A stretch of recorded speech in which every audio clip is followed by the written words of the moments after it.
po'y kaugnay dito sa... Hindi ko alam kung kung makatutulong, ito ba'y napapanahon. Pero mas maganda makuha po natin isang ekonomista. Professor, live kayo sa RMNDC XL Manila, si Rajuman Lourdes. Good afternoon. Magandang hapon, Lourdes. Magandang hapon mo rin po sa ating mga kababayan. Professor, meron pong Bayanihan 3 law na iniakda itong si Senadora Loren Legarda. Okay? Ito raw po ay para mas mabigyan ng malinaw, detalyadong kapangyarihan si Pangulong Marcos or yung sinumang Pangulo sa ganitong krisis na kinakaharap natin. Napapanahon ba? Late na ba, Professor? Or eksakto lang? Yes, Ms. Lourdes, sana mas napaaga, no? Nakita naman natin yung Bayanihan 1 and 2. Ito ay noong COVID days, no?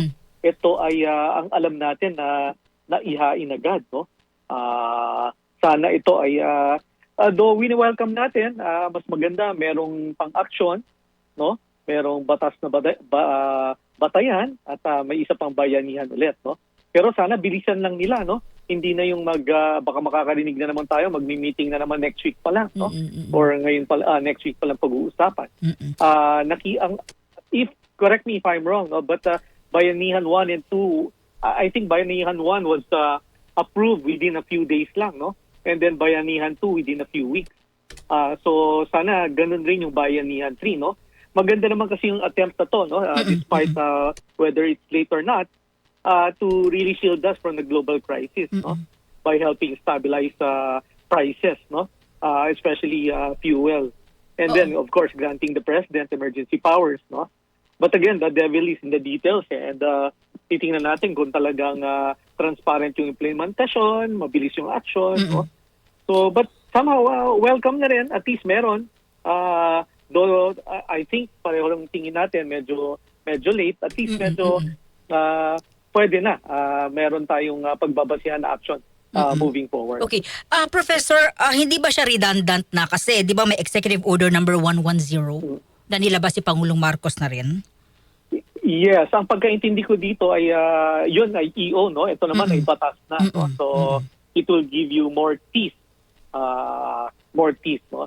Gusto lang sana natin kaakibat na itong bayanihan would be andyan rin yung mga structural and strategic reforms, no? Na medium to long term ang talagang ang benepisyo, no? Lalo na maging magkaroon tayo ng yung sarili natin, self-productivity will be boosted in agriculture and in power and energy. Sana may ganun rin. Parang nababasa ko po lang, no? Kasi kaninong umaga lang na file. Yes. Kakabasa lang rin namin ng Bayanihan 3. I think kulang sa talagang structural, no, and strategic reforms, no, na talagang pangmahabaan.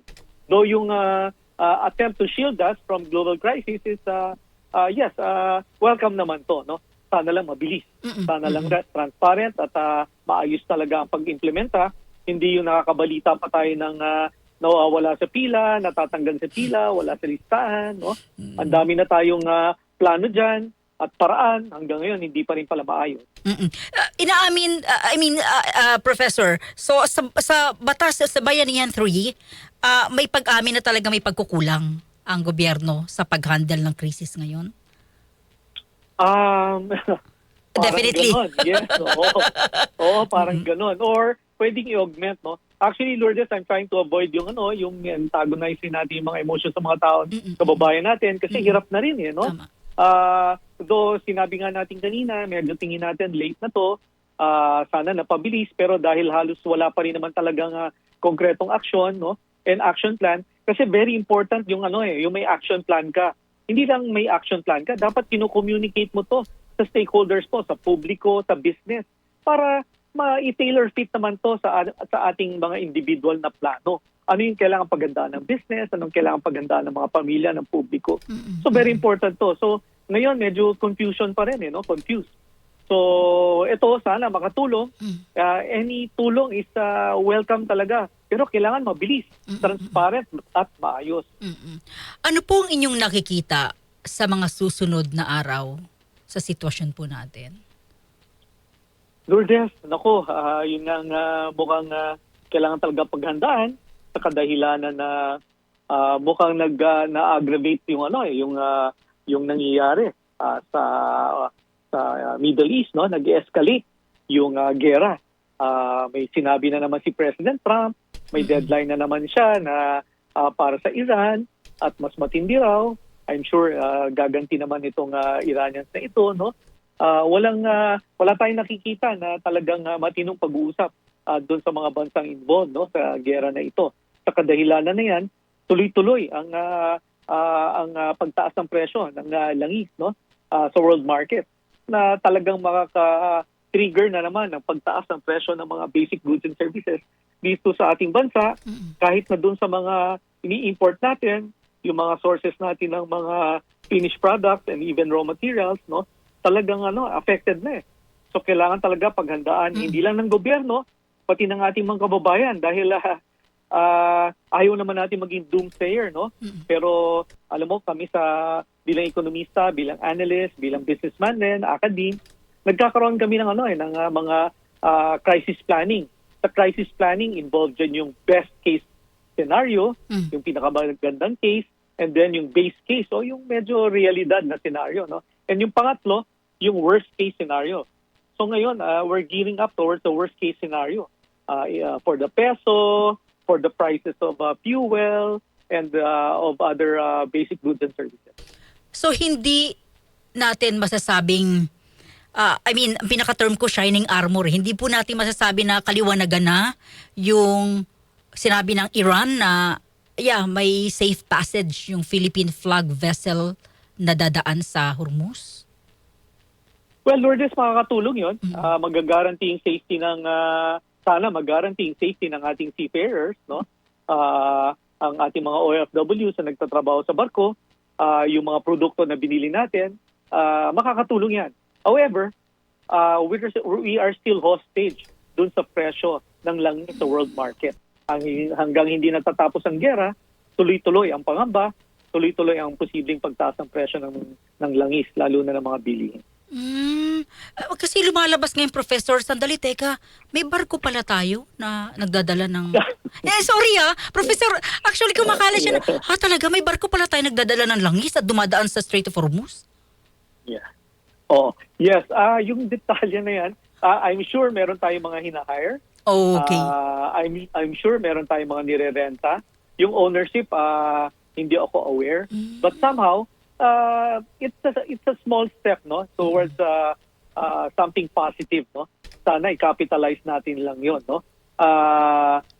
Kaya nga kailangan sana laging insistent tayo, Lourdes, doon sa so sa structural and strategic reforms, no. Lalo na yung sa energy security natin and agriculture na maging self-sufficient itong sektor na ito, no.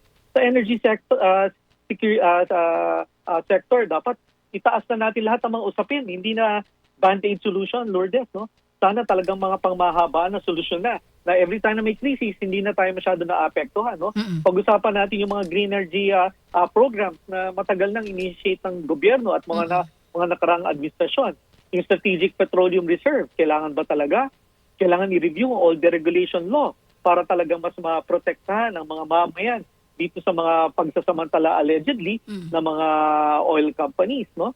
Yung electric vehicle program, kailangan talaga pabilisin yan. Kailangan ba bigyan na ng tax exemption yung mga imported electric vehicles? Or yung mga businessman dito, anong mga magandang reforma na pwedeng maibigay sa kanila tuwing may crisis, no? Dapat ito yung mga pinag-uusapan natin, no? Kaya nga sana mas itaas na ng gobyerno ang level ng diskusyon at level ng pagpaplano. Yung pagbibigay ho ng ayuda, makakatulong pa rin yan. Kailangan din yan, Lourdes, no? Pero, siyempre, hindi naman yan forever. Hindi yan, gusto naman nating forever yan, pero limitado lang ng resource ng ating gobyerno.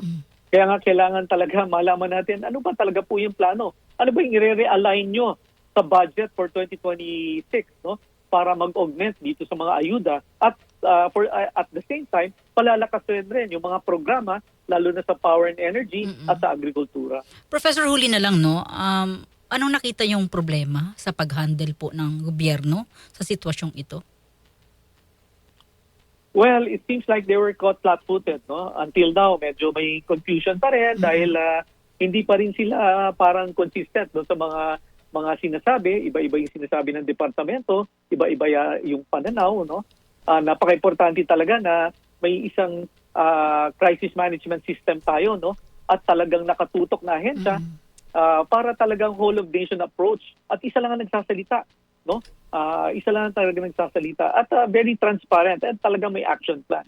Isa dyan sa nakikita natin yung NDRRMC, no? Talagang equipped na siya, whole of nation approach na siya sa natural disaster problem. Baka kailangan palakasin ito ng Kongreso.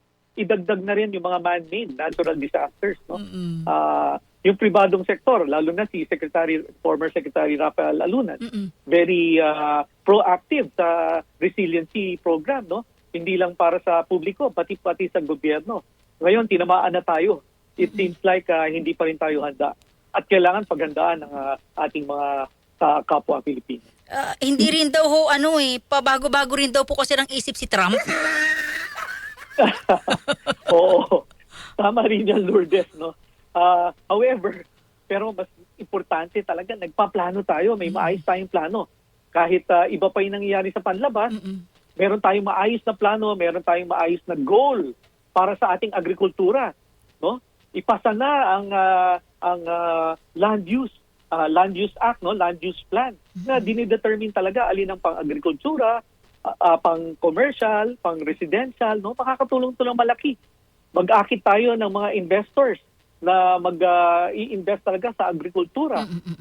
Bigyan pag-aaral na ulit ang agrarian reform. Ito ba ay sagabal sa agricultural productivity? Kailangan palakasin ba natin cooperative? Actually, napag-usapan na to, Lourdes. Opo. Kailangan lang talaga merong tao o ahensya nagli-lead talaga at kinokolate to itong mga napag-isipan na at i-implementa niya ng i-implement to properly. Kailangan natin ng big ship that will be followed by the small ship. May napipisil ho ba kayo kung sino po ang dapat? Diyan naman po si Auntie Claire nagsasalita. Minsan si Pangulong Marcos. Lourdes, dapat ang Pangulo natin ay namumuna dyan dahil siya ang Pangulo. Gusto sana natin talagang tigil muna yung politika. Dapat nakapokus talaga sa ekonomiya. Ito yung sinasigaw pa namin 2 years ago. No? Nakita namin nung humina ang interest ng mga investors dahil sa focus sa politika, focus sa midterm election, focus sa pagpapaalis sa isa sa mga mataas na opisyal sa ating bansa. No? Nakita na natin reaction Humina yung ekonomiya natin last year. So ngayon, everyone should immediately act together, no? Next week pa yung naririnig natin. Mukhang hindi pa rin consistent rin ang mga pinag-uusapan ng different departments. Pero Professor, sabi ni Pangulong Marcos kasi kapag nagsasalita siya, don't worry. Everything is under control. Mayroon tayong 1 buwan pang, di ba? So, parang siguro sabi ng mga okay pala, halika, walang problema. Mayroon pa pala tayong supply. Kaya sana mas mamulat ng ating Pangulo, ang ating gobyerno sa totoong nangyayari, no? Kaya nga ang sinasabi natin parang politics pa rin ang nangunguna dahil nagbubulag-bulagan pa rin or bulag pa rin ang mga ating leaders, no? Na hindi na dapat. Mukhang nakafocus na sila sa 2020, ayaw nilang aminin na may crisis or manageable yung crisis. Obviously, panic button Magkano na ang diesel po? Magkano na po ang gasolina? Ano po ang epekto niyan sa presyo ng mga pagkain ng ating kuryente? Talaga pong tatamaan lahat. Tatamaan lahat ng sektor. Mahirap, medyo mahirap, mayaman ng kaunti, mayaman na mayaman, tumatanggap ng maleta, tumatanggap ng supot, lahat yan maapektuhan. Kaya kailangan po talaga pag-usapan ng maayos. Professor, napakarami ho naming natutunan sa inyo. Maraming salamat ho. Mabuhay po kayo, sir. Thank you. Lourdes, maraming salamat. Salamat. Natin paalala sa ating mga kababayan. Huwag silang magpanik. Hindi naman tayo nagsasabi ng nakakatakot. Tama. No? Oo. Sinasabi lang natin yung sitwasyon na nangyayari ng mga nakaraang araw at posibleng nangyari dahil ito na yung realidad. Siguro, ang Professor, pinaka-importante po, yes? nagpapanik lang kasi talaga walang pera. Walang pambili. Yun po. Oo. Pero po, kailangan din natin silang kalmahin pa rin dahil ang panic ay hindi solusyon. Dapat po ang gawin natin, huwag magpanic, magplano ng maayos, mag-prepare, at mag-pray. Salamat. Yun lang po. Professor, Mabuhay po ito, kayo, Ms. Lourdes. Professor, sabi nila, yung mga nasa taas talaga hindi sila magpapanik kasi libre sila sa gas, pagkain, etc. Yung tayo nasa laylayan, magpapanik kasi wala tayong pambili. Yun na nga po, ang nakakalungkot. Kaya nga po, lahat po tayo dapat ay makiisa. Isumbong natin yung mga nagsasamantala. No? Huwag naman sanang magdulot ng hindi magaganda pangyayari. Pero it's about time that we act. Nakakalungkot nga po na, alam niyo na, sinabi na nga trilyon ng nanakaw, parang wala pa rin nangyayari. Ngayon may crisis na, gano'n na naman. No? Sana hindi na. Tandaan po natin ang ating mission sa buhay. Bawat isa po tayo may mission sa buhay. Ano po ang pinaka-common mission natin? To make this nation a better one for the next generation. No? Yun po ang ating mission. Professor, maraming let's salamat. focus on that. Thank you so much, sir. Mabuhay po kayo. Good afternoon. Maraming salamat, Lourdes. Mabuhay kayo. DZX